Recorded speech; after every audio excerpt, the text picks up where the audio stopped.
welcome back to the episode of Stories of Horror. Another episode we dive into the mysteries and the unknowns of the world. So sit back, relax, and enjoy the show. Without further ado, hit the intro.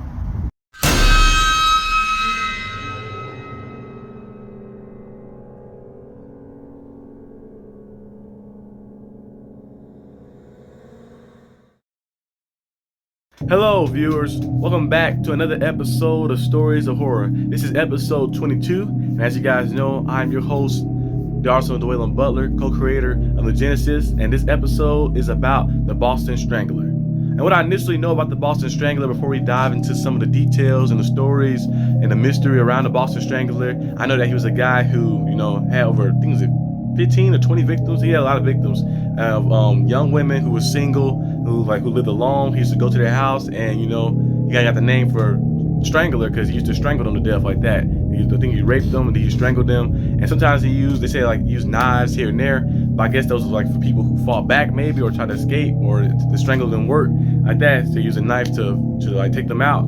But he was a criminal. He was a serial killer, going to different houses around Boston area and just committed some crazy and horrific crimes. We're going to dive into the mystery, into the details about the stories about the Boston Strangler in this video. So sit back, relax, and enjoy the show like the intro said. And without further ado, let's get straight into it. Back in the 60s, between June 1962 to January 1964, 13 women were killed throughout the Boston area.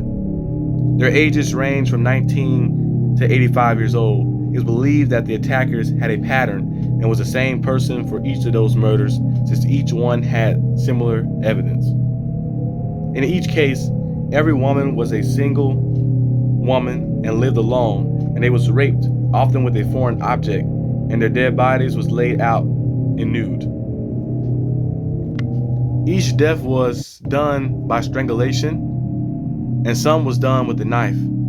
Victims of these murders was tied up, having a bow around their neck, kind of like they was made into decorations.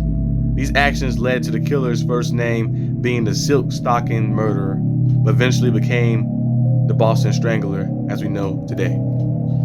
Before the Silk Stocking murders, there was an individual known as the Measuring Man. The Measuring Man went door to door looking for young women. He would fake like he was a modeling agent and get women to agree to getting measured. And then he would fondle them, which led to multiple police reports being filed on him.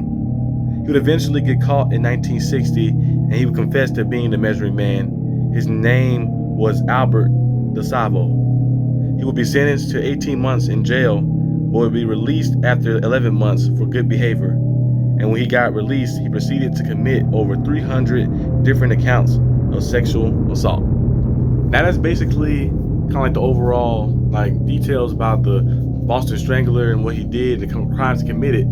Albert was a guy who was a green man at first. He used to wear green and committed a lot of crimes, and then he kind of converted himself into being the Measuring Man and then the Silk Stocking Murderer. So he had all different type of names, then kind of leading to confession of him being the Boston Strangler.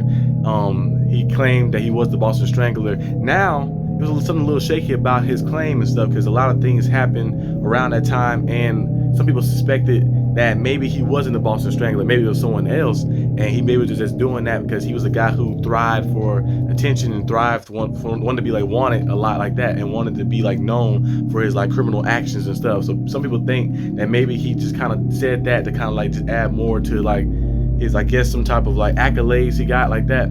But it's an interesting article that I found too that breaks it more down into detail about the guy who Albert confessed to being the Boston Strangler, and about his theory of maybe the Boston Strangler was more than one person, and we're going to dive into that right now.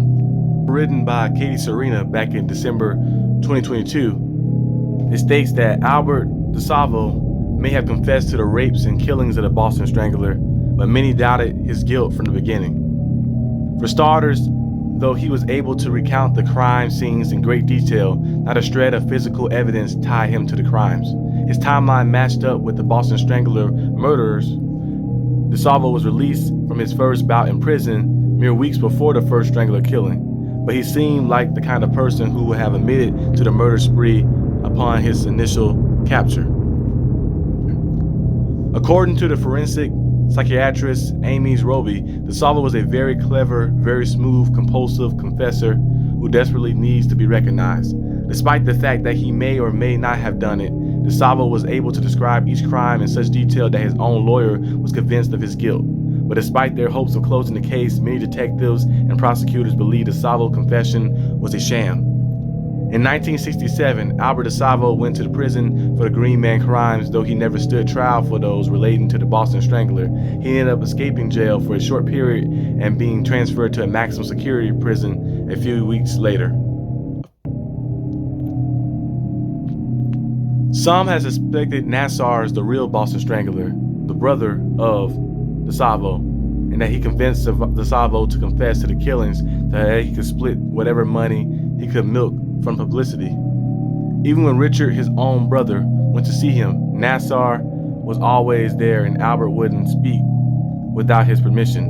Elaine Sharp, who represented DeSalvo's relatives, told The Guardian. During one of the Richards' visits, his brother leaned towards him and asked, "Do you want to know who the real Boston Strangler is? He's sitting right here." Nassar's face turned to stone, Sharp says. In 1973, DeSalvo was found stabbed to death in his cell. His killer or killers were never identified. With the death of Albert DeSalvo and no further leads, it appeared that no one would ever really solve the Boston Strangler case. So the theory they had is kind of interesting a little bit because it kind of like makes you wonder, makes you think that it was Albert actually the Boston Strangler. I know he claimed to be the Boston Strangler. He kind of confessed to saying that he was, but everything that's kind of lining up, like his brother being by his side every time and telling him not to speak without his permission and stuff. Quick little fix. I think I may have misspoken. I meant to say Richard was the brother of DeSalvo, and Nassar was like his counterpart or his friend or something like that was with him. And they said that Nassar may have been the Boston Strangler. That's what people suspected to be the Boston Strangler. Even Richard himself, like that, kind of figured out and think that Nassar was the Boston Strangler because he said one time when he visited his brother DeSalvo said, "You guys want to know who the real Boston Strangler is?" So he was talking to the people in the room and stuff, and he said he's right here. And he probably being himself like that, but Nassar's face kind of, they said, looked a little stale, looked a little like pale, like kind of like maybe he's referring to him, like he thought he was gonna get it outed right there. And maybe Nassar manipulated DeSalvo to falling like for this crimes, these extra crimes and stuff, and being life in prison. Maybe say, "I'll split the money with you, I'll do this, try to help you get out," and stuff like that. And then we didn't need him anymore. He kind of disposed of him. And we don't know if there's no evidence of it, so we don't know if he actually killed them, but there was no evidence of the people who killed them or someone who killed them in jail like that. But I had to fix that up. I had misspoken a little bit in the previous part, but back to the video. And they could have really split the money if he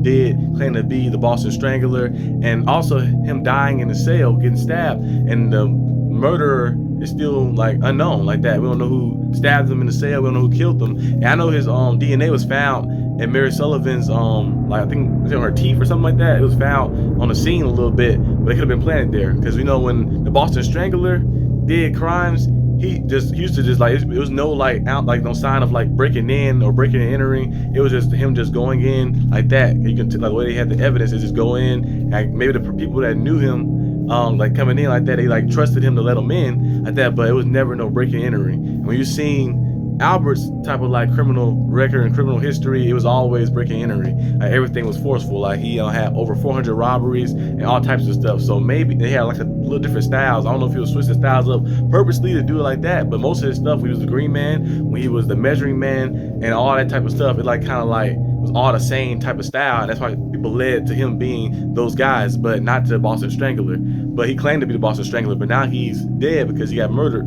in his cell thing. So we never know that he was the Boston Strangler or not. So it kind of makes you think a little bit like, was it more than one person? Was he just taking the fall for something like that? It was a bigger payoff in the end, or they set him up. They had him go out and take the fall, and then they took him out to make sure he never said anything about it in general. So it's a lot of things, a lot of scenarios that kind of like roaming around about that and stuff. And to this day, we really don't know if he actually was the actually was the Boston Strangler. And you type it in on Google, it probably tell you that he confessed to being the Boston Strangler, but we don't know exactly if he was the Boston Strangler like that. So that's a story you can dive into. Let me know down in the comment section down below what you guys think about the Boston Strangler, if you think Albert actually was the Boston Strangler or not.